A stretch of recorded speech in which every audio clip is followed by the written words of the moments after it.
नमस्कार दोस्तों, आज से एक नया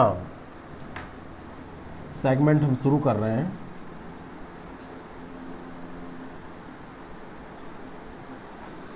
आधुनिक भारत का इतिहास। इतिहास का अध्ययन करने की दृष्टिकोण से हम 3 भागों में इसको बांटते हैं: प्राचीन भारत का इतिहास, मध्यकालीन भारत का इतिहास और आधुनिक भारत का इतिहास। प्रश्न की दृष्टि से सिलेबस में जो इम्पोर्टेंट टॉपिक थे उनको हमने कवर कर लिया है और अब आधुनिक भारत पर हम आ गए। मेडीवल हिस्ट्री से मॉडर्न हिस्ट्री में जो हम प्रवेश करेंगे तो एक युग का अंत होगा। कहाँ से हम मानेंगे कि हम मॉडर्न में प्रवेश कर गए। मुगल साम्राज्य बहुत बड़ा साम्राज्य था, बड़े बड़े शासक हुए। बाबर हुआ, अकबर हुआ, औरंगजेब हुआ, शाहजहां हुआ। उसकी स्थापत्य, उसके समय के चित्रकला की बातें हमने की। लेकिन हर एक चीज़ का अंत होता है, इसका भी अंत होना था। तो औरंगजेब जब लास्ट में 1707 में चला गया तो औरंगजेब के जाने के बाद में यहाँ पर केवल मुगल साम्राज्य ही नहीं समाप्त हुआ, एक युग का अंत माना जाता है। एक युग का अंत हो गया और शासक हुए कुछ छुटपुट शासकों, उत्तरवर्ती मुगल शासकों के बारे में भी हमको बात करनी है। औरंगजेब जब गया, औरंगजेब की मृत्यु हुई तो उसके बाद मुगल साम्राज्य का पतन हो गया और भारतीय इतिहास में यहीं से मध्यकाल का अंत हो जाता है और आधुनिक युग की शुरुआत होती है। कोई जब बड़ा साम्राज्य होता है तो बड़ी चीजों को खत्म करने के लिए बड़े कारक भी होते हैं और कोई एक सिंगल रीजन उसके लिए जिम्मेवार नहीं होता है। अलग अलग कारण माने जाते हैं। दक्षिण भारत की नीति, औरंगजेब की धार्मिक कट्टरता, इन सभी कारणों से साथ में आगे जो इसके उत्तराधिकारी हुए वो बहुत मजबूत नहीं हो पाए। बात समझ में आ रहा है? राजपूतों के साथ जो संघर्ष, इन सब कारणों से ये जो साम्राज्य था मुगल साम्राज्य, उसका पतन हुआ। औरंगजेब जब जाता है तो उसके पुत्र होते हैं मुअज्जम, मोहम्मद, आजम और कामबख्श। उनके बीच में उत्तराधिकार का युद्ध होने लगता है। मुअज्जम उसमें जीतता है, मुअज्जम सफल हो जाता है। लेकिन इनमें किसी में इतनी क्षमता नहीं थी कि आगे का ये कुछ चला पाते, है ना। बहुत लंबा समय नहीं बीतेगा, थोड़े थोड़े समय के लिए शासक बनेंगे। तो इस उत्तराधिकार की युद्ध में मुअज्जम जो है ये सफल होता है और ये दिल्ली की गद्दी पर बैठता है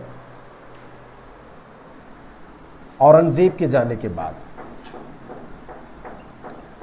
औरंगजेब गया और आ गया मुअज्जम।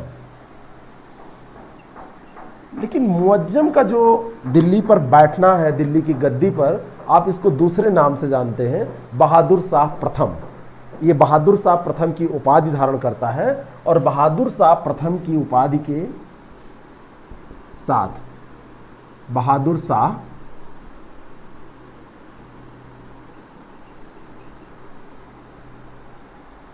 प्रथम, ये इसी उपाधि के साथ दिल्ली की गद्दी पर बैठ जाता है।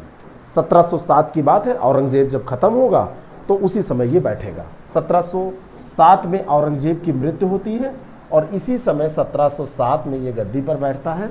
ज़्यादा समय तक नहीं, 1712 तक ये रहता है गद्दी के पद पर आसीन, मतलब दिल्ली के गद्दी पर आसीन। बहादुर शाह मराठों और राजपूतों के साथ व्यवहार करने की सोचता है कि इनके साथ मिला के चलना चाहिए। संभाजी के पुत्र होते हैं साहू, उनको वो मुगल के कैद में होते हैं, उनको आज़ाद कर देता है।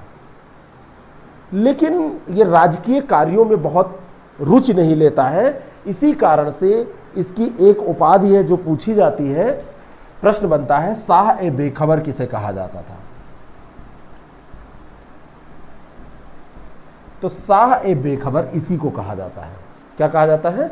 शाह ए बेखबर। और शाह ए बेखबर के नाम से इसलिए जाना जाता है क्योंकि ये किसी भी राजकीय कार्य में कोई रुचि नहीं लेता है। ठीक है, एक बंदा बहादुर सिख नेता होते हैं, उनके विरुद्ध ये सैन्य अभियान करता है और उसी बंदा बहादुर के विरुद्ध सैन्य अभियान में इनसे युद्ध होता है और वहीं पर ये क्या होता है, इसकी मृत्यु हो जाती है, ये डेड हो जाता है। अब ये चला गया, फरवरी 1712 की बात है, ये चला गया। औरंगजेब के बाद ये आया था, तो औरंगजेब का जो मकबरा है, औरंगजेब के मकबरे का आंगन है, उसी आंगन में इसको भी दफना दिया जाता है ना।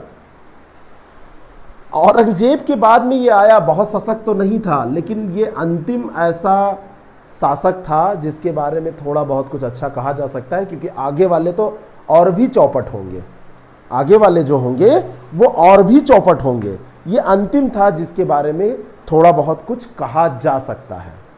आगे वाले जैसे हमेशा तुलनात्मक बात होती है, और तुलनात्मक बात में मतलब क्या होता है कि इसके ये तो जो था वो था ही, लेकिन भले कितना खराब रहा हो, कुछ अच्छी बातें केवल कही जा सकती हैं। तो इसी के बारे में ऐसा कहा था सिडनी ओवेन ने। जो सिडनी ओवेन थे, सिडनी ओवेन ने ऐसा कहा था कि कुछ अच्छी बातें इसके बारे में कही जा सकती हैं। अच्छी बात है, अंतिम था ऐसा, लास्ट ये शासक था जिसके बारे में कुछ अंतिम बातें कही जा सकती हैं। जहांदार शाह फिर अब आता है 1712 में, और ये इसी का पुत्र होता है बहादुर शाह प्रथम का। बहादुर शाह प्रथम का पुत्र जहांदार शाह, और जहांदार शाह गद्दी पर बैठता है 1712 में। 1712 में जब ये गद्दी पर बैठता है, अब ये जो है 1 साल तक केवल गद्दी पर बैठेगा, है ना। एक उस समय होता है जुल्फिकार खां, तो उसी की सहायता से अपने भाई अजीम उल शान, रफ़ी उस शान और जहान शाह, उनकी हत्या कर देता है ये। और जुल्फिकार खां जो होते हैं, ये जुल्फिकार खां की मदद से, इन्हीं की मदद से ये गद्दी पर बैठता है, इन्हीं की मदद से अपने भाइयों की हत्या करता है। बहुत ही अयोग्य शासक होता है, हमेशा दारू वारू पीना, विलासितापूर्ण जीवन जीना, टुन्न रहना, आराम से मजे की जिंदगी जीना, कोई इसका काम नहीं होता है। और जहांदार शाह जो होता है, इसकी एक प्रेमिका थी, और उस प्रेमिका का नाम था लाल कुंवर। लाल कुंवर उसका नाम था, और लाल कुंवर का इसके ऊपर बहुत ज्यादा प्रभाव होता है ना। उसी के अंडर में रहता है। कहने का मतलब अय्यास होता है, कहने का मतलब ये ऐसा शासक होता है जो केवल बस प्रेम में मस्त रहता है, मगन रहता है, राज्य की कोई चिंता नहीं रहती है। वजीर बनाता है ये जुल्फिकार खां को, ये बन जाते हैं प्रधानमंत्री, वजीर बन जाते हैं। और जुल्फिकार खां जो है ये सर्वोच्च पद पर होते हैं, तो अपने हिसाब से सारी व्यवस्था ये करते हैं, है ना। कुछ काम ये करते हैं जहांदार शाह महोदय, पैसा वैसा इनको चाहिए था अपनी अय्यासी के लिए, तो ये वित्तीय सुधार के लिए राजस्व वसूली का कार्य ठेके पे दे देते हैं। और वो जो ठेके पर व्यवस्था होती है, टैक्स की, राजस्व वसूली की, रेवेन्यू कलेक्शन का जो काम है, रेवेन्यू कलेक्ट करने का, ये ठेके पे दे देते हैं। और ठेके पर जो ये व्यवस्था होती है, वो इस्तमरारी जो व्यवस्था है, वही इस्तमरारी व्यवस्था इसी को कहते हैं, इस्तमरारी व्यवस्था। ये काम ये महोदय करते हैं, क्योंकि पैसा तो चाहिए ही किसी भी चीज़ के लिए। अब दारू पीना है, हो सकता है बियर बार में जाते हो, बड़े बड़े बार में, वहाँ पे, है ना, अपना तो एक बात मैं बता रहा हूँ, तो पैसे तो लगेंगे ही। पैसा बड़ी व्याधियों का जड़ होता है, ये भी जान लीजिए। अगर आपके जेब में पैसे नहीं है तो आप बहुत चीज़ों से बचे रहेंगे। पैसे आ गए तो हो जाता है ऐसा। बड़े बड़े देशों में छोटी छोटी घटनाएं हो जाती हैं, गलतियां हो जाती हैं, सेनेटेडा, वही वाली स्थिति है। तो जहांदार शाह जो होता है, ये इस्तमरारी व्यवस्था को लागू करता है। संबंध ये भी थोड़ा सही रहता है। आमेर के राजा उस समय रहते हैं सवाई जय सिंह, उनको मिर्जा की उपाधि देता है। तो सवाई जय सिंह को, इनको मिर्जा की उपाधि यही देता है। जय सिंह जो होते हैं, सवाई जय सिंह, इनको मिर्जा की उपाधि यही देता है। ठीक है। अजीत सिंह होते हैं, अजीत सिंह को महाराजा की उपाधि दे देता है। ठीक है। फिर इनकी मृत्यु होती है, अपदस्थ किया जाता है इनको। मृत्यु क्या होती है, इनको पहले अपदस्थ किया जाता है, फिर इनकी हत्या कर दी जाती है। और ये हत्या करता है अजी मुसान का एक पुत्र होता है फर्रुखसियर। फर्रुखसियर हिंदुस्तानी अमीर सैयद बंधु जो प्रवेश करते हैं इसमें, अमीर जो सैयद बंधु होते हैं वो यहीं से इस खेल में प्रवेश करते हैं, और उन्हीं की मदद से, सैयद बंधुओं की मदद से ये क्या करता है, इनकी हत्या कर देता है फर्रुखसियर जहांदार शाह की। और जहांदार शाह की हत्या करके, ये 1713 की ही बात है, और गद्दी पर बैठ जाता है फर्रुखसियर 1713 में। अब यहाँ पर जो ये जो बंधु हैं ये भी अपना प्रभाव डालेंगे, क्योंकि अगर मदद कर रहे हैं तो कहीं ना कहीं कुछ हेतु उनका है। फ्री में कोई मदद नहीं करता भाई साहब, ये जान लीजिए। कोई मदद, कैसी भी मदद कोई फ्री में नहीं करता। तो आपसे अगर कोई कहे कि आप 500 रुपये दीजिए, अगले महीने आपको 100 रुपये हम 10 महीने तक देंगे, तो समझ लीजिए कि कुछ गड़बड़ है। फ्री में कोई मदद नहीं करता। तो फर्रुखसियर जो सैयद बंधु होते हैं उनकी मदद से इनकी हत्या करता है जहांदार शाह की, और गद्दी पर बैठ जाता है 1713 में।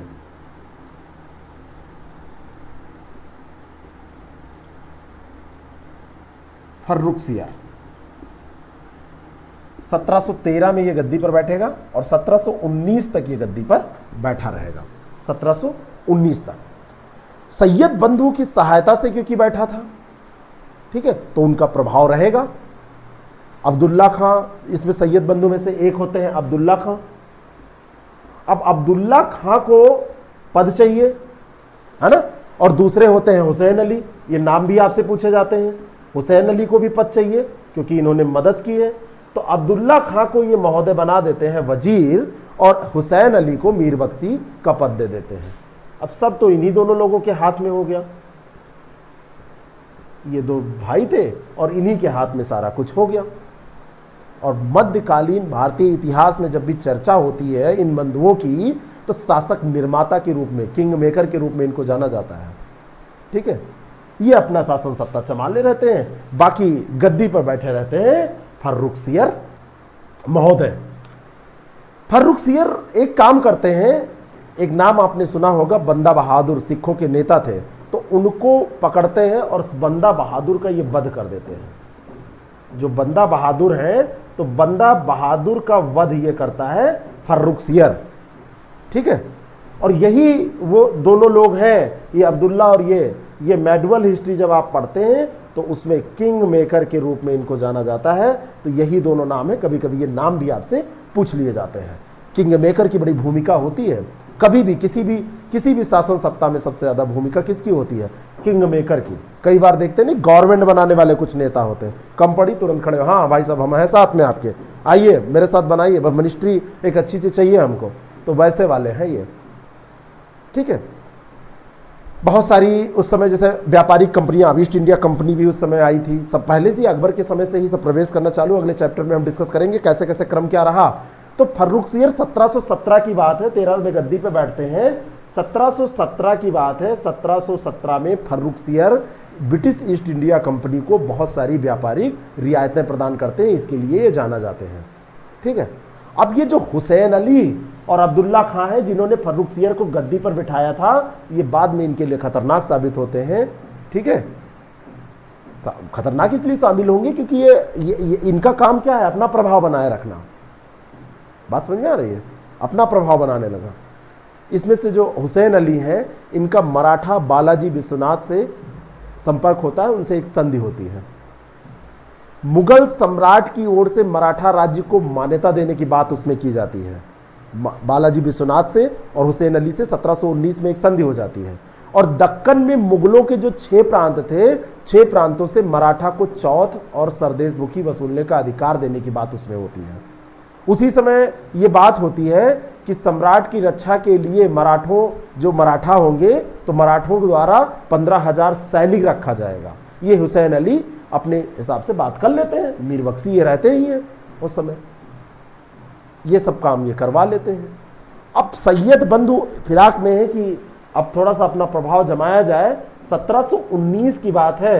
1719 में फर्रुखसियर को एक षड्यंत्र ये करते हैं और सिंहासन से अपदस्थ कर देते हैं। अपदस्थ करने के बाद में इसकी 1719 में हत्या करवा देते हैं। पहले अपदस्थ करते हैं और जैसे इसकी पावर खत्म हुई वह इसकी हत्या करवा देते हैं। अब किसको बनाया जाए? इनके सामने ये भी एक, भाई इनका तो काम था किसी को उठा के बिठाना और किसी को उठा के बिठा लेना और फिर अपने हिसाब से गद्दी पर बिठा के उसको काम करवाते रहना। बात समझ में आ रही है? अब इनको मिलता है एक नया मोहरा मिलता है, रफ़ी उद दर्जात और रफ़ी उद दौला। इनको मुगल बादशाह ये बनाते हैं, बिल्कुल कठपुतली की तरह ये काम करते हैं। फर्रुखसियर तो कम कठपुतली था, ये और ज्यादा बड़े कठपुतली होते हैं। ठीक है, रफ़ी उद दौला शाहजहां द्वितीय की उपाधि धारण कर मुगल गद्दी पर बैठता है। ये सब चलता रहता है। फिर शाहजहां द्वितीय जो है उसकी कुछ दिन के बाद मृत्यु हो जाती है। उस बीच में कौन बैठा? ये जो रफ़ी उद दौला है ये शाहजहां द्वितीय के नाम से इसको बिठाते हैं, रफ़ी उद दौला। थोड़ा सा ध्यान रखिएगा नाम, क्योंकि यहां बार बार चेंज होते हैं। तो शाहजहां द्वितीय के नाम से ये गद्दी पर बैठता है, थोड़े समय रहता है और थोड़े समय रहने के बाद में शाहजहां द्वितीय की मृत्यु हो जाती है। तब इसका बेटा होता है, इसका पुत्र होता है रोशन अख्तर, उसका नाम होता है रोशन अख्तर। तो ये रोशन अख्तर जो है ये फिर गद्दी पर बैठता है। सैयद बंधु जो है इसको गद्दी पर बिठाते हैं और इसका नाम देते हैं मोहम्मद शाह। अब बारी आती है मोहम्मद शाह की। यही रोशन अख्तर जो है ये मोहम्मद शाह के नाम से गद्दी पर बैठता है। 1719 की ही बात है, क्योंकि ये ज्यादा समय तक नहीं रहेगा और 1719 में बैठता है गद्दी पर और 1719 से 48 तक ये गद्दी पर बैठा रहता है मोहम्मद शाह। ठीक है, मोहम्मद शाह के समय अब सैयद बंधुओं का जितना भी काम होना था थोड़ा बहुत ये होता है कि सैयद बंधुओं का यहीं पे अवनयन होगा, सैयद बंधुओं का काम समाप्त हो जाएगा, है ना। और यहाँ पर जब सैयद बंधु समाप्त हो जाएंगे तो एक आमीन खां नाम का व्यक्ति होगा। ये प्रश्न पूछा जा सकता है कि इनके समय कौन था, तो इनके समय होगा आमीन खां। और आमीन खां जो है ये वजीर के पद पर बैठता है। गद्दी पर बैठा है मोहम्मद शाह, आमीन खां आ जाता है, ये बन जाता है वजीर, है ना। लेकिन ये ज्यादा समय तक नहीं रहता है, फिर निजामुल मुल्क जो है वो वजीर बन जाते हैं। और बाद में मुगल दरबार में इतनी साजिशें होती हैं, बहुत उससे वो परेशान होते हैं, तो निजाम उल मुल्क चले जाते हैं दक्कन की तरफ। ठीक है ना। इसके बारे में कुछ फैक्ट पूछे जाते हैं। मोहम्मद शाह जजिया को समाप्त करने वाला बादशाह था। जजिया कर इसने समाप्त कर दिया था, 1724 की बात है, अंतिम रूप से समाप्त कर दिया, है ना। यही वो मोहम्मद शाह है जिसको रंगीला के नाम से जाना जाता था। कोई जनता, प्रशासन, दरबार से कोई मतलब नहीं, अपने में मस्त मोहम्मद शाह रंगीला, सार्वजनिक मामलों के प्रति उदासीन, अपना रंग इसका अलग, मतलब अपने जीवन को जीना वही उसका काम।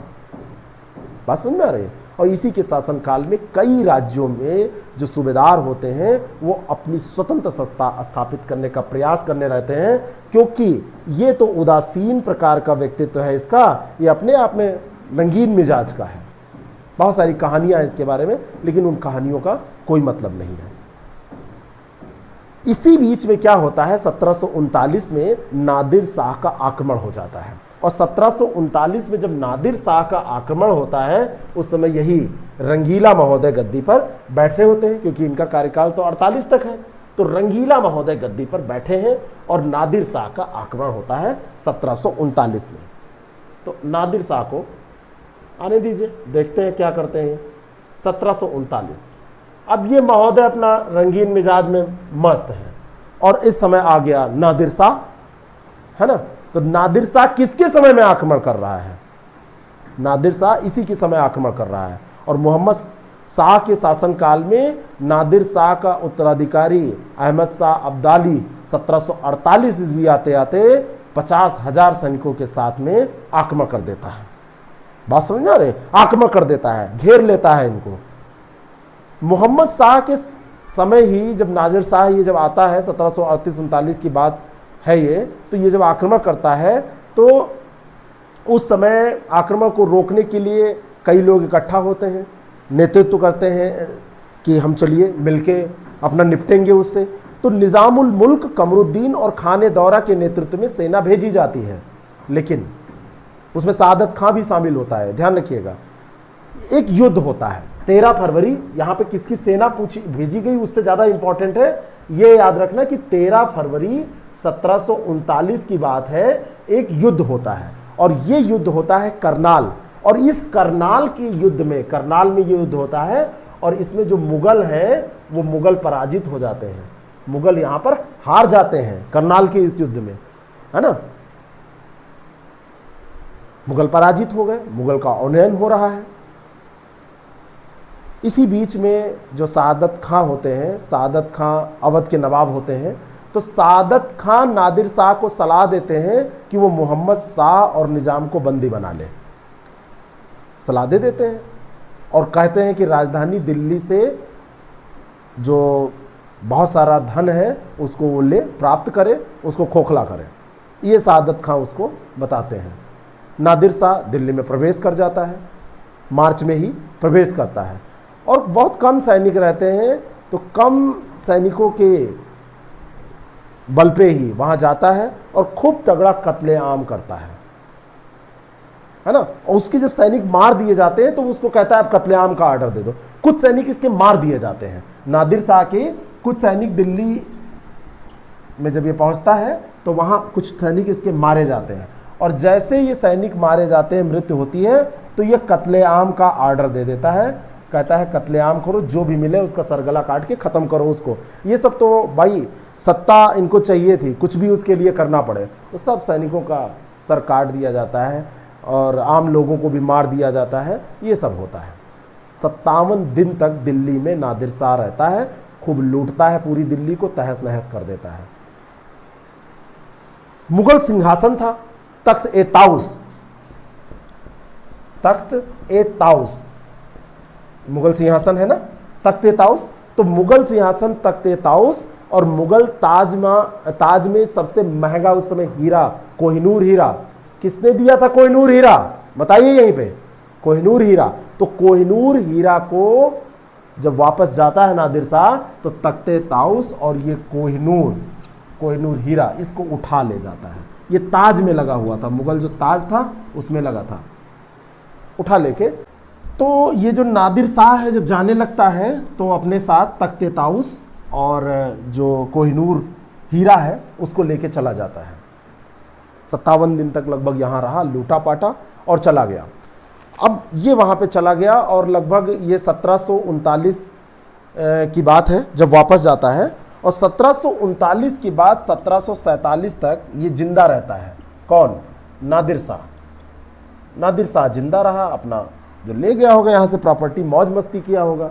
फिर इसका बेटा होता है, इसका बेटा है या उसका उत्तराधिकारी, ये शब्द मिलता है, और वो है अहमद शाह अब्दाली। अहमद शाह अब्दाली 1748 ईस्वी में भारत पर आक्रमण करता है ना। नादिर शाह के उत्तराधिकारी के तौर पर ये आता है, तो ये आक्रमण करता है। अब इस पर जो प्रश्न बनता है उसमें दो तरीके के प्रश्न, मतलब दो उत्तर माने जाते हैं।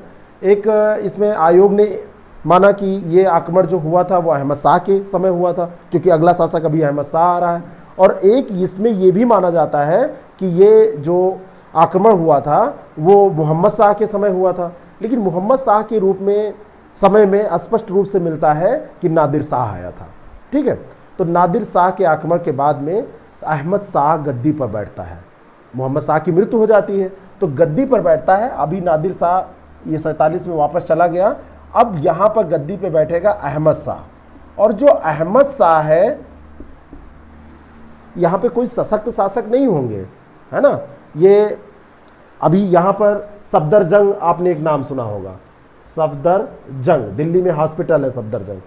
सफदरजंग इसी के समय वजीर हुआ करते हैं, वजीर इनको बनाता है, सफदरजंग को वजीर ये बनाता है। बहुत ही भ्रष्ट प्रकार का ये शासक होता है, बहुत ही निकम्मा प्रकृति का शासक होता है ना। अयोग्य शासक होता है, अयोग्य, कुछ ये कर नहीं पाता है, भ्रष्ट होता है। और जब भी शासन सत्ता कमजोर होगी तो दूसरे लोग उसका लाभ उठाते हैं। अहमद शाह क्योंकि ये भ्रष्ट था, बहुत कमजोर था, बहुत ही क्या था, निकम्मा किस्म का था, तो इसकी माँ होती है ऊधम बाई। तो ऊधम बाई इस अवसर का लाभ उठाती हैं और ऊधम बाई जो होती हैं वो एक हिजड़ा सरदार होता है जावेद खां। जावेद खां की मदद से ये पूरे शासन सत्ता पर अपना प्रभाव जमाती हैं और अपने हिसाब से काम करने लगती हैं। इसी समय अहमद शाह अब्दाली 1748 की बात है, 1748 से आक्रमण शुरू करता है। नादिर शाह का उत्तराधिकारी होगा अब्दाली, ये अहमद शाह ही उसका नाम होगा, टाइटल में केवल लिख रहा हूं कि कंफ्यूजन ना हो। तो अब्दाली 1748 से 1759 तक ताबड़तोड़ हमला करना चालू करता है और इसी के बीच में 5 बार आक्रमण कर देता है। यह अहमद शाह के राज्य में उसी समय आक्रमण करता है भारत पर, 5 बार भारत पर वो आक्रमण करता है। जब ये आक्रमण होता है तो मराठा सरदार होता है एक मल्हार राव। मल्हार राव की सहायता से इमाद उल मुल्क, सफदरजंग, इन सबको अबदस्त कर मुगल साम्राज्य का वजीर बन जाता है मल्हार राव। ठीक है, तो मल्हार राव जो है वो वजीर बन जाता है। तो वजीर इत्मादुल मुल्क जो होता है ना, वो नहीं मल्हार राव से मदद लेता है। जो वजीर है इत्मादुल मुल्क वो मल्हार राव से मदद लेता है, वजीर बनता है। वजीर राव नहीं बनेगा, ये ध्यान रखिएगा। वजीर इमाद उल मुल्क सफदरजंग को अबदस्त करता है, तो इमाद उल मुल्क ये ध्यान रखिएगा, ये बनेगा वजीर। और ये इसके वजीर बनने में मदद करेंगे मल्हार राव जो कि मराठा सरदार होते हैं। ये सरदार होते हैं मराठा सरदार मल्हार राव। मल्हार राव की मदद से इनकी हेल्प लेता है और ये इमाद उल मुल्क जो है ये वजीर बन जाता है। बात समझ में आ गई, ये वजीर बना। अब ये जो ये घटना हुई है ये आपसे पूछी जाती है कि इमाद उल मुल्क कब वजीर बना था, किसके समय में बना था, तो याद रखना है अहमद शाह के समय बना था। ठीक है, आगे ये क्या करेगा, जो ये इमाद उल मुल्क है ये मराठों से फिर से सहयोग लेगा और अहमद शाह को भी अबदस्त कर देगा, इनको अबदस्त कर देगा। और इनको अबदस्त करके क्या करेगा, जहांदार शाह का जो बेटा है अजीमुद्दीन एक, उसको गद्दी पर बैठाएगा और आलमगीर द्वितीय के नाम से वो गद्दी पर बैठेगा। आलमगीर द्वितीय के नाम से वो गद्दी पर बैठ जाएगा, है ना। इमाद उल मुल्क की कारस्तानी है ये इमाद उल मुल्क जो है ये वजीर बना, तो इसने अहमद शाह अब्दाली को फिर अबदस्त करने का प्रयास किया और इसको अबदस्त करके इसने क्या किया, इसको अबदस्त करके आलमगीर द्वितीय को, आलमगीर द्वितीय के नाम से जहांदार शाह का पुत्र होता है अजीजुद्दीन, जहांदार शाह का पुत्र है अजीजुद्दीन इसका नाम होता है, अजीजुद्दीन। तो अजीजुद्दीन को ये बिठा देता है गद्दी पर। बात समझ में आ गई। और आलमगीर द्वितीय कठपुतली की तरह बिल्कुल कार्य करता है और उसके बाद में 1759 की बात है, आलमगीर द्वितीय की हत्या करा दी जाती है। आलमगीर द्वितीय चला गया। आलमगीर द्वितीय जब खत्म हो जाएगा, है ना, तो एक व्यक्ति होगा अली गौहर, शाह आलम द्वितीय की उपाधि वो धारण करेगा और 1759 में ही गद्दी पर बैठ जाएगा। बड़ा लंबा इसका कार्यकाल है। शाह आलम द्वितीय अब आने वाला है, आलमगीर द्वितीय खत्म हो गया। ये क्रम याद रखना, ये क्रम पूछा जाता है बिल्कुल ऐसे सजाने को। तो शाह आलम द्वितीय, शाह आलम द्वितीय जो है ये गद्दी पर बैठेगा कब, 1759 में। और 1759 में ये गद्दी पर बैठेगा, फिर बहुत दिन तक बैठा ही रहेगा, उठेगा ही नहीं। 1806 ईस्वी तक यही गद्दी पर शाह आलम द्वितीय बैठा रहेगा। शाह आलम द्वितीय ये जो है, ये शाह आलम द्वितीय के बाद में अली गौहर, मतलब ये आलमगीर द्वितीय के बाद में ये बैठेगा, अली गौहर इसका नाम होता है। इसका मुख्य, अगर आपसे नाम पूछ लिया जाए कि इसका वैसे नाम क्या था, तो ये अली गौहर था। शाह आलम द्वितीय बंगाल का जो शासक होता है मीर कासिम और अवध के नवाब होते हैं सुजाउद्दौला, उनके साथ मिलकर जो बक्सर के युद्ध में भाग लिया था वही शाह आलम द्वितीय है ना। तो सुजाउद्दौला जो थे, एक सुजाउद्दौला हो गए, सुजाउद्दौला कहाँ के थे, अवध के नवाब थे। और एक मीर कासिम था, ये बंगाल का नवाब था। इन्हीं के साथ ये तीनों लोग मिलके बक्सर का युद्ध याद करिए, बक्सर का युद्ध। तो बक्सर का युद्ध जब हुआ था तो उसमें अंग्रेजों के विरुद्ध वही वाला शाह आलम द्वितीय, ठीक है। तो शाह आलम के साथ फिर इलाहाबाद की संधि होती है उसी के बाद, जिसके द्वारा शाह आलम को कड़ा और इलाहाबाद का क्षेत्र दिया जाता है। मुगल बादशाह शाह आलम जो होता है वो ईस्ट इंडिया कंपनी को बिहार और उड़ीसा की दीवानी दे देता है और उसी के बदले में 26 लाख रुपए की इसको कंपनी क्या करती है, 26 लाख रुपए देती है और इसको वही पेंशन याफ्ता करके ये क्षेत्र दे देता है ना। और अपना अंग्रेज उस पर कब्जा कर लेते हैं, अंग्रेज अपना काम वहाँ पे करने लगते हैं, है ना। शाह आलम द्वितीय जो है ये जब अपदस्थ रहता है, वहाँ से ये पेंशन याफ्ता हो जाता है, तो एक मराठा सरदार होता है महादजी सिंधिया। क्या नाम होता है? महादजी सिंधिया। महादजी सिंधिया फिर से इसको कहता है चलो गद्दी पर बैठो महाराज, यहाँ अपदस्थ मत रहो। तो महादजी सिंधिया शाह आलम द्वितीय को फिर से गद्दी पर बैठाता है। ये सन इंपॉर्टेंट है, 1772 की बात है, इसीलिए इसका समय इतना लंबा है ना। बक्सर और प्लासी का युद्ध याद करिए। बक्सर का युद्ध कब हुआ था? प्लासी का 1757 में, 1765 में बक्सर का युद्ध होता है। उसी के बाद में इसको 26 लाख रुपए देने का वादा करके और बिहार उड़ीसा का दीवानी ईस्ट इंडिया कंपनी ले लेती है। उसके बाद में ये जो शाह आलम द्वितीय है, महादजी इसकी मदद करते हैं और गद्दी पर बिठा देते हैं। ठीक है, गद्दी पर ये बैठा रहता है, फिर से 2 बार ये गद्दी पर समझ लो बैठा। ठीक है, तो अंग्रेज जब दिल्ली पर अधिकार करते हैं तो शाह आलम द्वितीय ही उस समय होता है, 1803 की बात है। फिर ये बैठा रहता है गद्दी पर और अंग्रेज जो है, अंग्रेज इस गद्दी पर अधिकार करते हैं 1803 में। तब तक ये गद्दी पर बैठा रहता है। 1806 में क्या होता है, एक रुहेला सरदार होता है गुलाम कादिर, और गुलाम कादिर शाह आलम द्वितीय को अंधा बना देते हैं।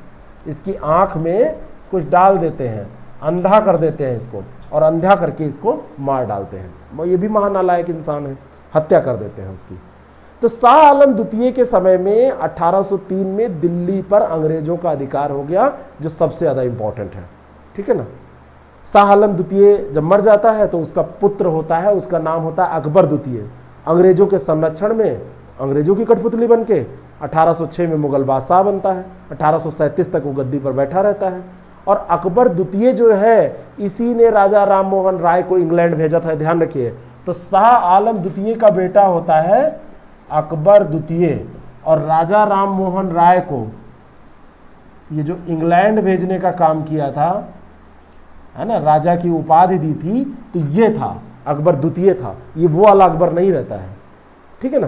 तो ये वो वाला अकबर है, ये ध्यान रखिएगा। अकबर द्वितीय राजा राम मोहन राय को इंग्लैंड भेजने का काम करता है।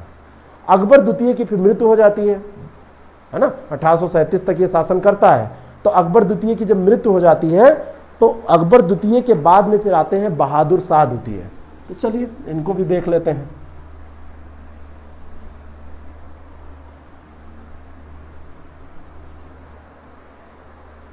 अकबर द्वितीय मरे तो अब आ जाएंगे आपके बहादुर शाह द्वितीय। और बहादुर शाह जो द्वितीय होंगे 1837 में, क्योंकि उसकी मृत्यु होगी, तब गद्दी पर बैठेंगे।